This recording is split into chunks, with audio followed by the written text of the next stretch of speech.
Sabe aquela sensação de ler um texto inteiro na prova, olhar para a questão e pensar, beleza, entendi tudo, e aí você erra?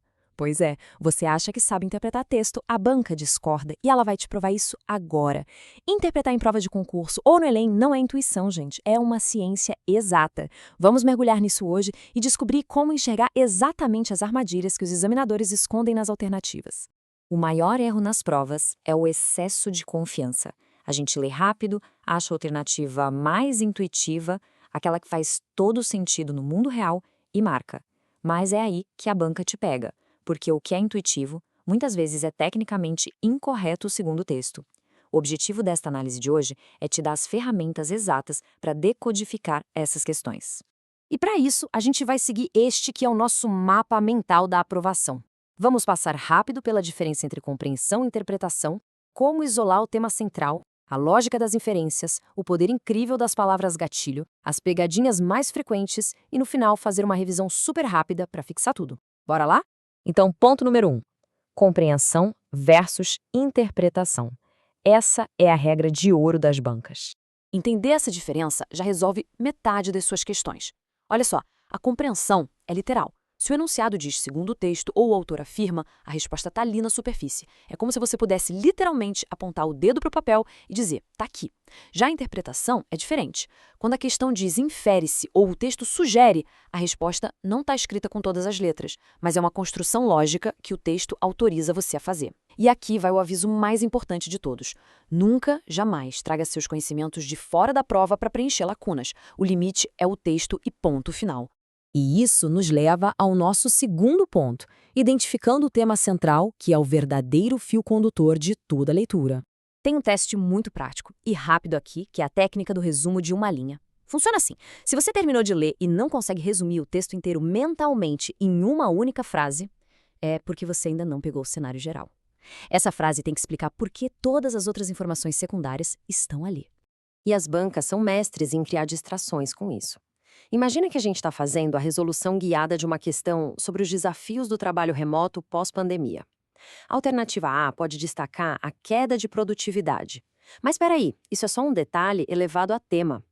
A alternativa B pode falar sobre as consequências da pandemia para toda a sociedade. Generalizou demais. O segredo é rejeitar na hora qualquer alternativa que não funcione como um guarda-chuva cobrindo o texto inteirinho. Entendido isso, vamos para o coração da prova. Ponto 3. A lógica das inferências. Presta muita atenção aqui porque existem 3 caminhos seguros para você inferir algo numa prova. Primeiro, a lógica de causa e efeito. Por exemplo, se o texto diz que o orçamento de um hospital caiu 40% e as cirurgias caíram 60%, a gente infere uma relação direta. Segundo, a pragmática, que foca no contexto. Se o médico diz é preciso tomar decisões sobre o estilo de vida, você infere que existem hábitos prejudiciais acontecendo. E terceiro, por oposição.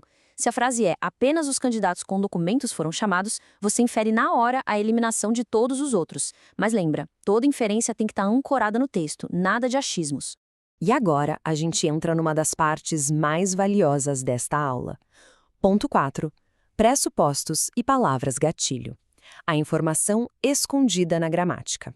A gramática sempre entrega o jogo dos examinadores. O grande segredo para desvendar enunciados complexos é treinar o seu olho para escanear essas palavras. Se a frase diz, o governo ainda não divulgou os dados, esse pequeno gatilho ainda carrega o pressuposto inegável de que havia uma expectativa prévia.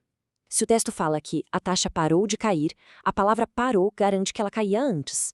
Na hora da prova, circula essas palavras gatilho no caderno de questões. É o primeiro passo para não cair em falsas deduções. Mas tem uma diferença crucial aqui que você não pode esquecer na hora do sufoco. O pressuposto é obrigatório, é lógico. Já o subentendido é só uma insinuação e ele pode ser negado. Imagina a cena. Alguém fala, alguém aqui não fez o relatório. O subentendido pode ser uma indireta, certo? Mas a pessoa pode simplesmente desconversar, não estava falando de ninguém em particular. Percebe?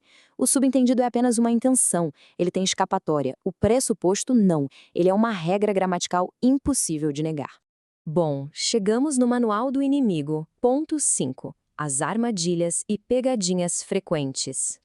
Se você errou alguma questão recentemente, aposto que o motivo está aqui nessa lista. As bancas usam 6 armadilhas clássicas. Elas adoram pegar um fato que é super verdadeiro na vida real, mas que o texto não citou, para você cair. Elas também fazem aquela famosa troca de quantificador, transformando um alguns em todos. Tem a inversão de causa e efeito, negações duplas disfarçadas, extrapolação generalizada e aquela confusão básica entre o que é o pressuposto e o que é a afirmação principal. Quando você identifica essas táticas, você passa a auditar a questão e elimina o erro por pura exclusão.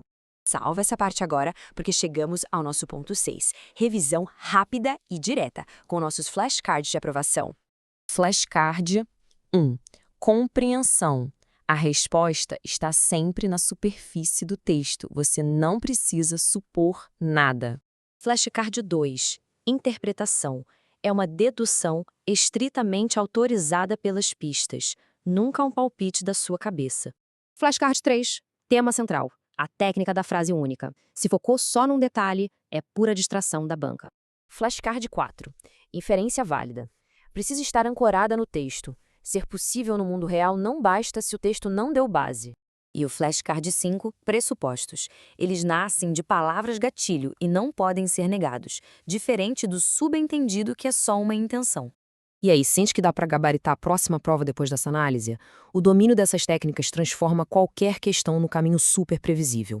Para aplicar tudo isso na prática, deixei um material completo com resolução guiada de questões comentadas.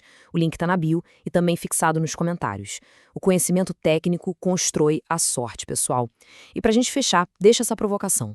Se o texto dita todas as regras do jogo, quem é que realmente causa a reprovação? A banca examinadora ou a nossa própria pressa na hora de responder?